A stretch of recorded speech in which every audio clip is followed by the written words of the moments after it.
Continuing with the Sorcerer series, we're almost done with all of the spell levels. Just one video left after this one, and then we can go ahead and focus on the subclasses. Welcome to the Twisted Tentacle Inn. I'm your Innkeeper, and today we'll be talking about level 8 Sorcerer spells.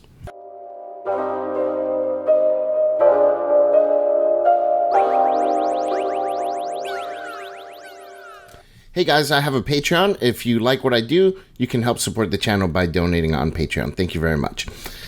This level is kind of an unfortunate level for spells. A lot of spells at this level are subpar or just plain bad.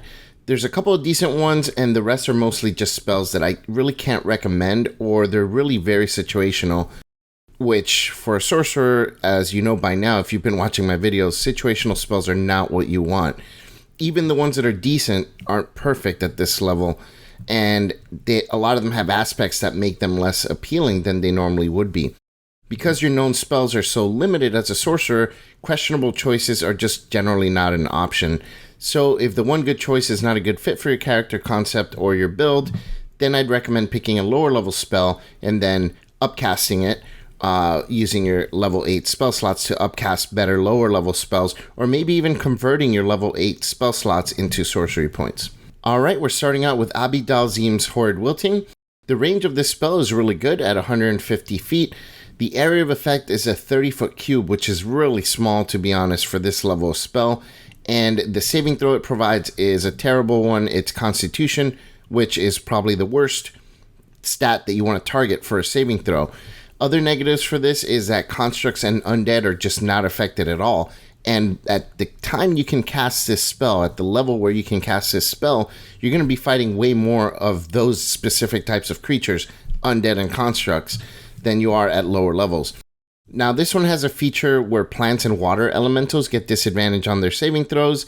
This is not something that's probably going to come up very often unless you have a very specific type of campaign that you're playing in. So generally, I would say take this more as a flavor thing than anything else. The damage itself is mediocre.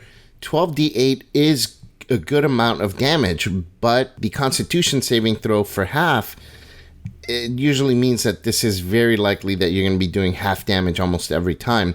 Necrotic is a decent damage type, so I would say that's okay. But again, at this level, you're fighting a lot of creatures that are resistant to necrotic damage, specifically undead and constructs. So this spell is not one that I would recommend, and definitely don't recommend wasting any meta magic on it. Next up is Dominate Monster. The range is 60 feet, which, you know, that's very mediocre. It's on the lower end of where I'd want it to be.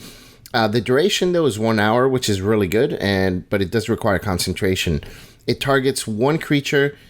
The saving throw is Wisdom, which is pretty good. I do like targeting Wisdom saving throws.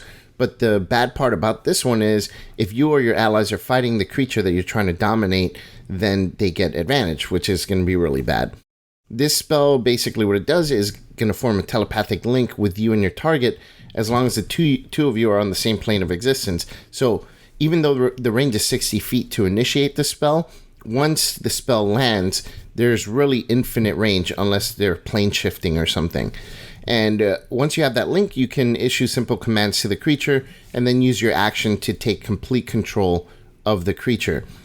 Until the end of your next turn, the creature takes only the actions you choose, and it doesn't do anything that you don't allow it to do. If you use your action to control, you can also cause it to use a reaction, but this is going to use up your own reaction as well, so keep that in mind.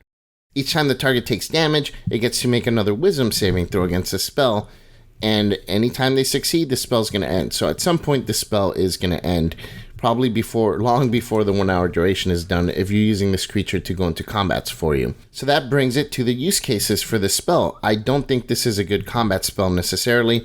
This one is good for out of combat. And if you use it for out of combat, it can allow for some crazy interactions. Now, keep in mind that there are ethical implications for your character controlling a shopkeeper or a king, or really anyone for that matter, just so that you can get your way with doing things. So keep in mind, if your character's not evil, or if you're playing in a campaign where you're supposed to be heroic, you may not want to be using this. In combat, this spell is just not really that great. And then also at the level that you can cast this, a lot of creatures are going to be immune to charm effects, making this a really situational spell in combat. At higher levels, when you cast it with a 9th level spell slot, the duration becomes concentration up to 8 hours, which is insane. But again, it's a 9th level spell slot, and it's still a very situational use case. If you do decide to take the spell, I'd highly recommend taking Heightened Spell and using that on it. Extended Spell will really do some work here too, and then Quickened Spell is also going to be pretty good here. But note that if you quicken this, you still have to use an action to control your target each round. Quickened Spell does not allow you to switch that into a bonus action to control the creature. So Quicken is great to use it on the initial casting. So because it's still going to require you to use an action to take control of the creature, the reason Quicken Spell is good with this one is not so that you can quicken this spell, but as you're using your action to command the creature, you quicken other spells that you can use throughout those rounds. So you can actually quicken leveled spells while you have control of this creature and are giving it mental commands. You can twin this one, but I don't recommend it. I mean, it's a whopping 8 sorcery points in order to twin the spell. That's quite a bit of sorcery points. I really don't think that it's worth it for a spell like this, unless it's a very particular situation. And then at that point, you'll have 2 creatures that you're controlling. But even then, when you're controlling the 2 creatures, you can use your action to command one of them, or take full control of one of them, but you are not going to be able to take full control of both creatures every single round because each one is going to take an action to do. So twinning this is probably a very bad idea. Next on the list is Earthquake. This one has a whopping 500-foot range, which is insanely good. It lasts for a minute, which does require concentration, and it's a 100-foot radius. Another wow. This is a double wow between range and area of effect. A 100-foot radius is tremendous. So what it does, it creates difficult terrain. Each creature on the ground that's concentrating has to make a Constitution save or they lose their concentration. Also, every creature on the ground has to make a Dexterity saving throw or be knocked prone. And then fissures open up that can swallow creatures or knock down structures or hurt creatures. But the unfortunate part about this is that the Dungeon Master gets to decide where the fissures come up. So do not count on this as a consistent way to swallow creatures or a predictable feature for this spell. The spell also can have additional effects, but again, it's very DM dependent, which is almost never a good thing for a spell. Overall, I still think the spell is okay, mostly because the area of effect is insanely large and so is the range. This one is meant to bring down structures or slow down large groups of enemies. It's also decent against multiple spellcasters who are concentrating on spells. You can disrupt their concentration all in one shot. But there are better lower level spell options for slowing down groups of enemies and forcing concentration checks on spellcasters, namely the spell Sleet Storm, which you do have access to. So basically the structural damage that you cause with this spell is really what's going to work best here if you're going to be using an 8th level spell slot. So again, if you're just going to be using this to disrupt concentration from spellcasters, multiple spellcasters, just use Sleet Storm. It's a 3rd level spell, which is way lower level and way less use of your resources in order to do that. Now, Sleet Storm does obscure the area, which may be better or worse depending on the situation. Some spellcasters can still cast non-concentration spells, but if they can't see within the area in which they're casting, that may be a very good thing. But on the flip side, obscuring these spellcasters, if they don't have those kind of spells, or if they don't have good spells that can do that kind of thing, then obscuring the area might be bad for your group in order to be able to find these casters and kill them. So the Sleet Storm obscurement can be good or it can be bad. Generally, I think it's actually good to obscure the area where the spellcasters are, take care of the brutes, and then clean up the spellcasters later. But that's just me. So overall, I think that this spell is very situational.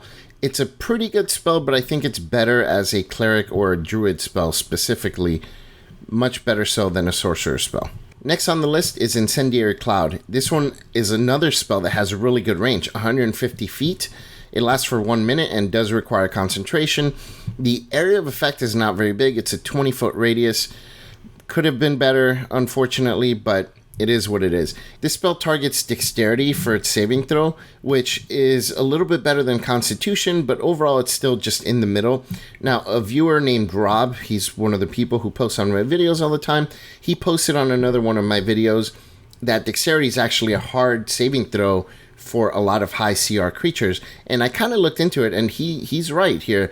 I haven't run all the full exact numbers, but on just a glance over, it does seem that at higher levels, dexterity saving throws tend to take a bit of a dip. A lot of creatures are bigger, bulkier, they tend to not be as agile. So targeting a dexterity saving throw at the higher levels is generally better than at lower levels. Usually these bigger, tougher creatures tend to have high constitution scores to boost their hit points. So dexterity at this level is not really that bad. The damage is very, very good. 10d8 damage each round that a creature is in the area. It really adds up very quickly. Now, fire damage is heavily resisted, but it still adds up a lot, even with resistance, since it's every single round. This spell also is going to create obscurement, which is great for additional tactical advantages. It does very good damage over time. What I don't like about this spell is that the area of effect is small enough that creatures can get out of it in one round. That kind of sucks. So you'll need to be strategic when you're trying to play this spell for its maximum effect. You're going to want to create difficult terrain so that you can make sure creatures are slowed down enough so they don't get out of the area, or maybe restrain the creatures that are inside. This spell deals very good damage over time. What I don't like is that the area of effect is small enough that a lot of creatures are going to be able to get out of the area in one round. So you're going to have to be tactical about it if you want to make the best use of the spell. You're going to want to create difficult terrain to make it more difficult for creatures to get out in one round, maybe even restrain the creatures inside. But this spell does have a stipulation that can be good if you plan ahead for it. Basically, this one moves 10 feet away from you every single round. That makes it hard to manage, but if you strategically place it in an area where you know the enemies are going to be moving towards, then you can have it or position yourself so that the cloud moves away from you and follows those enemies, possibly nailing them for a few more rounds than it normally would. So I do wish that this stipulation wasn't there, but it does give you that capability if you wanted to be able to position yourself and be tactical about it. Unfortunately, you can't always plan ahead for those kind of things, so don't count on it, and maybe just plan on making that difficult terrain or restraining those enemies first. It's a good spell, but definitely not an auto-include, unfortunately. Next up on the list is Power Word Stun. This one is a 60-foot range. Again, I'm not really happy with that kind of range, but whatever. So you target a creature that has 150 hit points or less. 150 hit points is not bad, and the stun condition with no save and no concentration requirement is really good. But for an 8th level spell, I just wish that it didn't provide a Constitution save on the following rounds, and every single round following, and especially Constitution. Con saves are just way too common for enemies to be good at this level. It's just not a good spell against tough creatures, and it's too high level to waste on minions, especially since it just affects one target. Where this spell shines is against enemy spellcasters. Generally, they're not really good at Constitution saving throws, and very few full casters are going to have 151 hit points or more, so you're very likely to land this and have it stick for at least a couple of rounds. The stun condition is really, really rough, and it could really turn the tide of a combat if you take a caster out of the battle. The big gripe that I do have with this is the range of 60 feet. It's kind of difficult to pull off. Not only do you have to be pretty close, but you are in range of counterspell. So I don't recommend this spell, but if you do take it, make sure that you have the distance spell meta magic to avoid some of the shortcomings that it has. Heightened spell is not going to work since the Constitution save doesn't happen until after the round after the spell is cast. But Quicken Spell can be good here so that you can stun your target and then go about your business helping the party against other foes, or maybe so that you can dash, get close enough within the 60 feet to cast it, stun the target, and then have enough movement to get it far away enough in case they succeed their saving throw. Twin Spell, again, you'll be able to hit 2 creatures, but it's just too expensive at 8 sorcery points. I can only see like one situation where this would be good, and that's facing 2 enemy spellcasters, then you can really turn the tide of combat if you're able to stun both of them with a twin spell. But for 8 sorcery points, man, and it's such a situational thing. When do you ever face 2 powerful casters at once like that? That's pretty tough. You know, I don't know. I can't say that I recommend this for a sorcerer, especially since it's so situational, but I can see someone taking this in campaigns where you fight a lot of spellcasters. So there's that. The final spell we're going to talk about today is Sunburst. This one is 150 foot range. That's more like it. The area of effect is a 60 foot radius. That's more like it. That's really big. And you can affect quite a few creatures with that kind of area of effect. The saving throw is a Constitution save, unfortunately. That's terrible. But undead and oozes have disadvantage in this case. And that's really good because at this level, you'll probably be facing a lot of both of those type of creatures. As opposed to the spell we spoke about earlier, Abi-Dhalzim's Horrid Wilting, this one actually is benefited by you casting it on an undead. So that's actually really good. The damage is subpar. It's 12d6. That's not very good for this level of a spell. But it is radiant damage, which is the best damage type in the game, in my opinion. So that's a plus. On a failed saving throw, the creature is going to take 12d6 radiant and then is blinded for 1 minute, but they do get to save at the end of each of their turns to end the blindness. And then it's a Constitution saving throw, so they're probably going to succeed within just a round or 2, even if it affects them at all. I wouldn't count on the blindness, to be honest. So what does that leave us with for this one? Well, it's a spell that deals very subpar damage for its level with a tiny chance to cause the blindness condition. I think you can kind of guess where I'm going to go with on this one. It's just not good. The spell also has a couple of stipulations. It dispels any darkness in the area that was created by a spell, which is very circumstantial and very niche. Just not worth an 8th level slot if you're just going to use it for that. Heightened spell could help increase the chance that you land the blindness the first round, but 3 sorcery points for an increased chance to blind a creature for 1 round, it's just not worth it because it doesn't affect them on the following round and they'll probably succeed at that point. So I would say just skip the spell. So 8th level sorcerer spells are kind of a big disappointment. I would say if possible, take the opportunity to use those 8th level spell slots to upcast lower level spells or convert the slots into sorcery points and then take advantage of more meta magic use for your lower level spells. If you've made wise choices for your spells and meta magic, you'll probably find that converting these to sorcery points is probably going to be the best option here. Now, there are some sorcerers that are going to get access to other level 8 spells, so maybe take a look at those options if you're playing a subclass that gives you more spells available on the list. And also, we got some new spells in a few of the latest books. I'm not going to address them here in this video, but know that they exist, and in a future video, I'll kind of summarize spells for sorcerers that were released in a particular book. So I might make a video for all the Fizzman spells for sorcerers and Tasha spells or whatever. I know I've discussed some of the Tasha spells for sorcerers in these videos, but for the most part, I will be summarizing them in their own video in a future video, maybe a couple months down the road. So that does it for 8th level spells. I hope that you found this video helpful, and if you did, don't forget to like and subscribe to the channel, or if you have any questions or comments, be sure to leave them in the comments down below. As always, I'm your Innkeeper from the Twisted Tentacle Inn. Check in anytime.